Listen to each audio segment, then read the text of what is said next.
Hey guys, so I am joining in as I always do with the K-pop album tag 2018 video. I've been trying to film this video for like ever, but it just keeps like messing up. So it's probably still going to be a mess, but I'm going to try my best. So I know there's a lot of these tag videos. I've watched one or two. And I think the great thing about tag videos like this is that you'll never watch two of the same.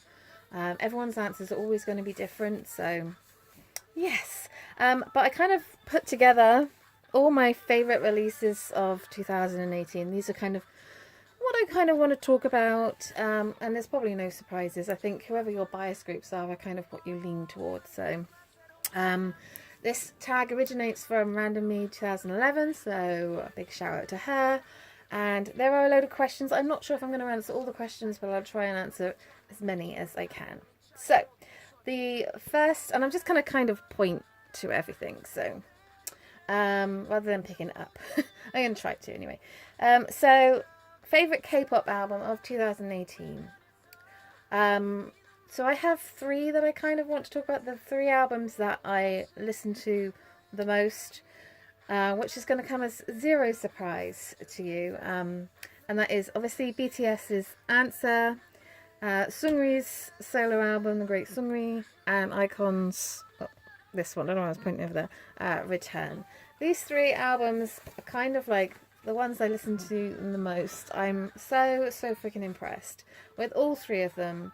I know like Answer is kind of like, it's mostly like a repackage, and I kind of am representing it because obviously they released Tear, but for me this is like the whole like Tear and Answer release is just blown me away completely. I absolutely love it, so it's definitely one of my faves, along with Seungri. I'm waiting for 4 years for my boy Seungri to release his solo album. And he did not disappoint. The only disappointing thing is that it's not long enough. It should have been like twice as long, to be fair. That's my opinion anyway. So yeah, this album is so good. And if you've not checked it out, because maybe if you're not like a fan of him or Big Bang Festival, shame on you. Go and check out this album. Don't judge it just on like his title tracks. I think they're, for me, they're good, but they're not the strongest ones on the album. But you should check out the album because the album is so good. And then Icon, we will talk about Icon because I'm such a freaking proud Iconic right now. Like, I've stand them since the beginning, and I said this many times. I was Team B bias when it was the win, and you know they absolutely just have always been amazing. But 2018 was just a phenomenal year for Icon, and they started off with Love Scenario and Return, which is an album that I just know back to front now. I listen to it so much. It is so good. And then obviously they came out with Killing Me, which is like one of my favourite Icon songs of all time, and then Goodbye Road, and then they've just released the repackage, and I'm Okay is just incredible, and it's just one of my faves, and I'm just so freaking proud that people are finally figuring out how talented Icon are. They've released the most amazing music this year, and Return for me is just such a brilliant album, and it's completely flawless, and I definitely recommend it if you haven't checked it out because it's just so brilliant, so brilliant. There's a few of their older songs on there, like not off albums and stuff. So yeah, please check it out if you haven't done so, because those three are my faves. And actually, I think to be honest, like between BTS and Icons, my favorite songs, Fake Love and probably Killing Me, two faves, I would say. So yes. Favorite packaging of 2018. I'm not one of these people that's really fussed about packaging as long as it's decent. I don't really mind as long as I can open an album and loads of shit doesn't fall out and stuff, and I have to like search for stuff. But I wanted to choose an album that kind of was completely different, and I'm going to celebrate SM a little bit by releasing this beautiful thing. This album packaging, I mean, I'm not a big fan of the box packaging anyway, but it just all the stuff that comes with it, all the bits and pieces. It's very unique for Red Velvet because normally they get like either one or the other kind of packaging. So I thought this was really inventive and really different. So well done, YG. I only have Irene's, but I would have loved to have gotten the others, but I also don't have the space for it or the money, so it's fine. And it's different from this kind of packaging, so yeah. I would say worst type of packaging would most definitely be anything involving a jewel case, for sure. So yeah. So I would say that would be my least favourite packaging. But I do kind of want to talk about this SM. I think this kind of also goes under my favourite Subunit album because obviously I am a Soon, so I'm obviously going to choose ODG. I don't really buy a lot of Subunit stuff because I don't really have many favourite bands that do that, so whatever. But I want to talk about this Kino shit that's going on because I am not a fan of it at all. I don't understand why the queens of K-pop got this and only this. Like, this is ridiculous. Sort your shit out, SM, for crying out loud.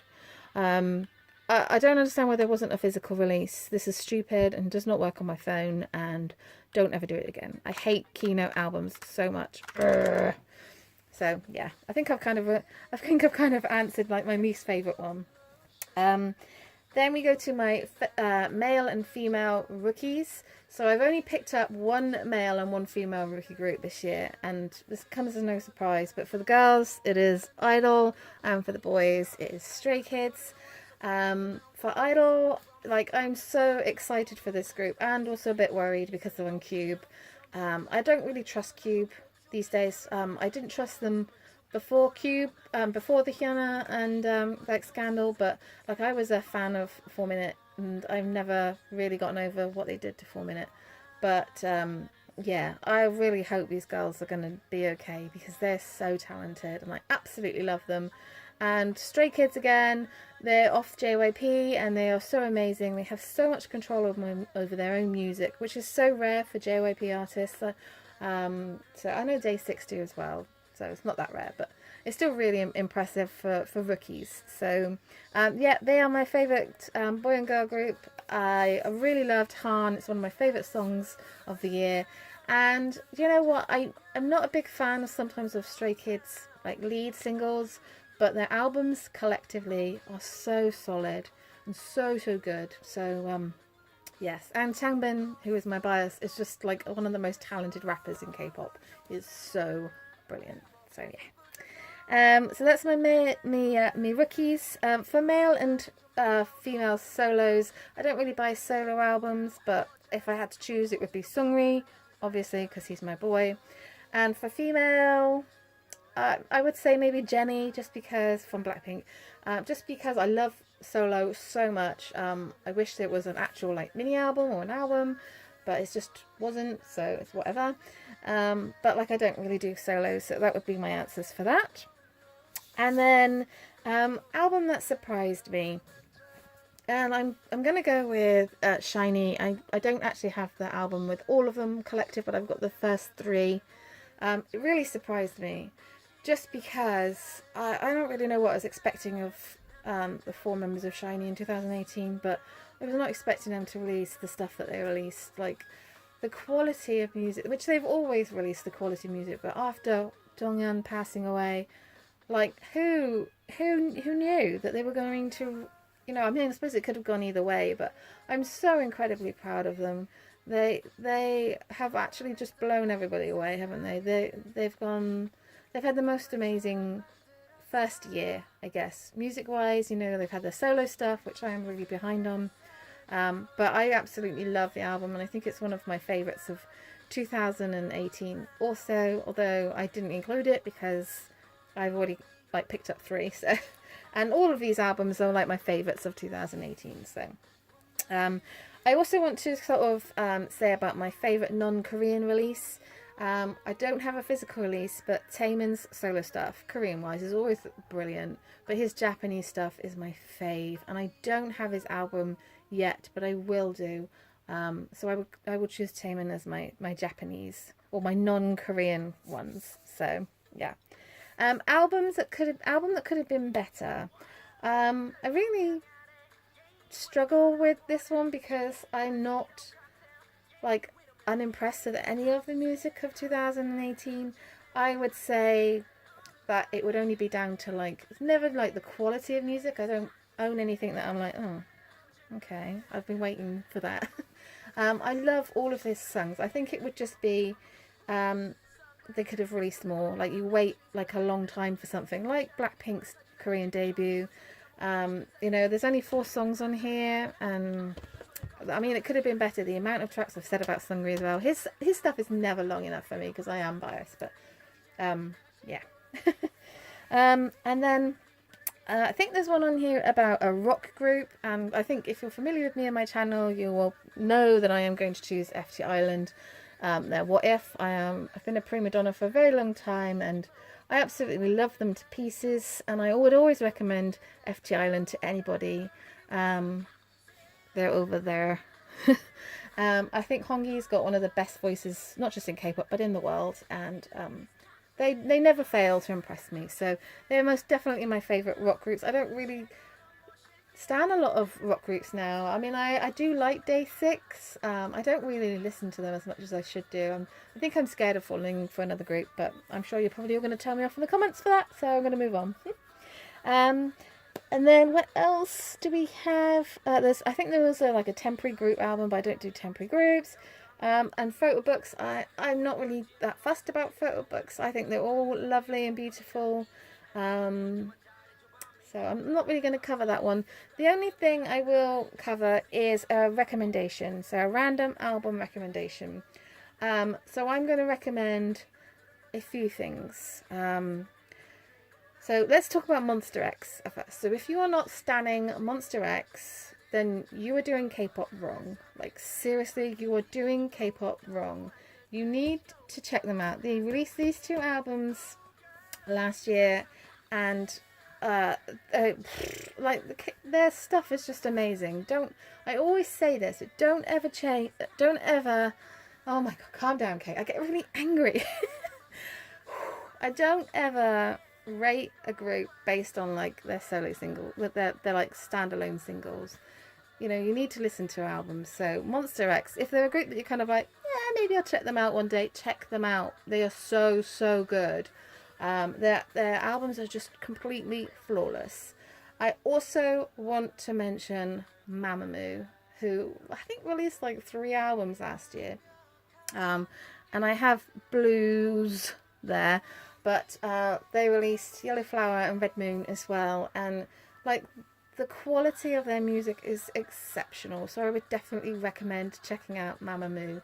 I think they're completely different and so unique to the industry, and you cannot compare them to any other girl group. And I think you would say the same for Dreamcatcher, which is my last recommendation, which is kind of there. And it's really sucky that the majority of their albums are tough to find now. I'm really happy that I have all their stuff, and that I've been a fan of them since like very early on. But their music is really good, and I really love girl groups that are different from like the cutesy kind of concept. You know, whenever a new girl group kind of debuts, it's like, ugh, another cutesy girly concept. I want a 21 or a 4-minute or someone unique. And I think Dreamcatcher and Mamamoo, obviously different sounding, but they are completely unique to the industry. So I would definitely check out those. So please, Monster X, Dreamcatcher and Mamamoo are my recommendations. And yeah, that's pretty much it. That's all the questions I'm going to answer. I think that's pretty much the majority of the tag. All I will say is that I think for me, 2018 was Icon's year. I absolutely loved it. I will just say, I didn't mention this before, but Big Bang released Flower Road for VIPs whilst they went on their enlistments, besides Sungri. And that's one of my favourite songs, of course, as well, because I am extremely biased. So, yes. I don't know what 2019 holds, but I think Icon are going to have an amazing year. They started off really well. The members of Big Bang who are in the military will be released, I think top releases in June, and then it's like October, November for the others. Sungri, I expect, will be going soon. But I am so proud of my boy Sungri. It must be so difficult, and I know it's been a long year for him, but he has achieved so much on his own. I think he's proved a lot of people wrong. He is a phenomenally talented guy, such a cutie, and he needs to stop opening up ramen shops and go to the military, because once he's gone, he'll be coming back, and then we can have Big Bang OT5. So yeah, that's kind of my hopes. As I say, 2018 was an amazing year, and I got to see so many groups. I got to see 3 groups that I absolutely love: Dreamcatcher, Monster X, and BTS. My collections have grown. I've only got like one more light stick that I want to get, and it's great. So let's see what 2019 holds. But yes, I hope you enjoyed this tag video. I will leave the questions down in the commentary below. Until next time, guys. Ciao.